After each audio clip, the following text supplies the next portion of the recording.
আমার আম্মার আপন চাচাতো বোন। তো আমরা বিষয়টা জানতে পারলাম হচ্ছে প্রায় 12টার দিকে। তো 10টা পর্যন্ত ওনার বাসায় নিচতলার ভাড়াটিয়া এবং খালাম্মা খালুজান সহ সবাই আজকে আর্জেন্টিনার ম্যাচ খেলা দেখছে। খেলা দেখার পরে খালুজান তার চাকরিতে তার কাজে চলে গেছেন এবং নিচতলার ভাড়াটিয়াও উনিও কাজে চলে গেছেন। তো এমতো অবস্থায় আমি মাঝখানে একবার খালাম্মার সাথে যে কোনো কারণে ফোনও দিছিলাম, উনি রিসিভ করেন না। তারপরে খালুজানও বেশ কয়েকবার বাসায় ফোন দিছে, উনি ফোন রিসিভ করেন না। তো এমতো অবস্থায় খালুজান আমাদের বাসার মসজিদের মুয়াজ্জেম সাহেবকে ফোন দিছে। উনি আগে দোতলায় ভাড়া থাকতেন। তো ওই ভদ্রলোকটা ফোন দিছে যে একটু বাসায় গিয়ে দেখেন তো কি হয়েছে, ফোন কেন রিসিভ করতেছে না। তো এমতো অবস্থায় উনি বাসায় এসে দেখে যে হ্যাঁ নিচতলায় ফোন দিছে।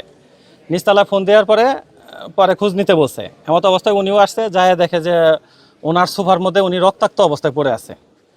তো মাথায় আঘাত করা হয়েছে, গলায় মনে হয় রশির মতো একটা কিছু গলার মধ্যে বাজায় রাখা হয়েছে, হয়তো ওইটা দিয়ে তাকে শ্বাসরুদ্ধ করে মারা হয়েছে।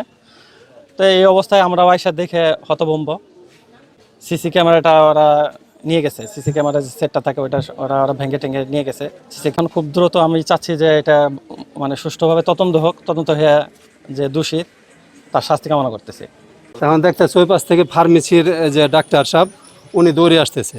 তো ওনারে বলতেছি মা ভাই কী হয়েছে, এখানে কোথায় যান? কয় এই বাসায় রুগী আছে।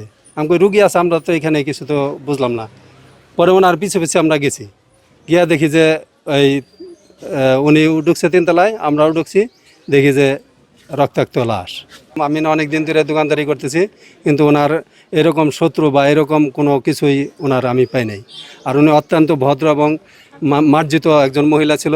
বিশেষ করে কয়েক বছর আগে হজ করে আসার পরে ওনার চেহারা পর্যন্ত কোনো মানুষ দেখতে পারে নাই। বুঝতে পারলাম কীভাবে, এই বাসার যে মালিক সাহেব শাহিন ভাই, উনি আমাকে ফোন দিছে যে হুজুর কোথায় আছেন, বলে আমি মসজিদে।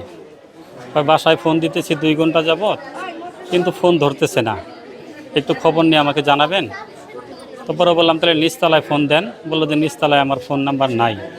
তো আমি আবার নিচতলার যে আপা থাকে ওই আপারে ফোন দিলাম যে আপা একটু উপরে খবর নেন তো, দেখেন তো শাহিন ভাই ফোন দিতেছে, ধরে না। এরপরে উনি উপরে গেছে, উপরে যাওয়ার পরে আমাকে আবার ফোন দিছে যে আপনি একটু বাসায় আসেন। কী হয়েছে, বলে খালামার অবস্থা ভালো না, তাড়াতাড়ি আসেন।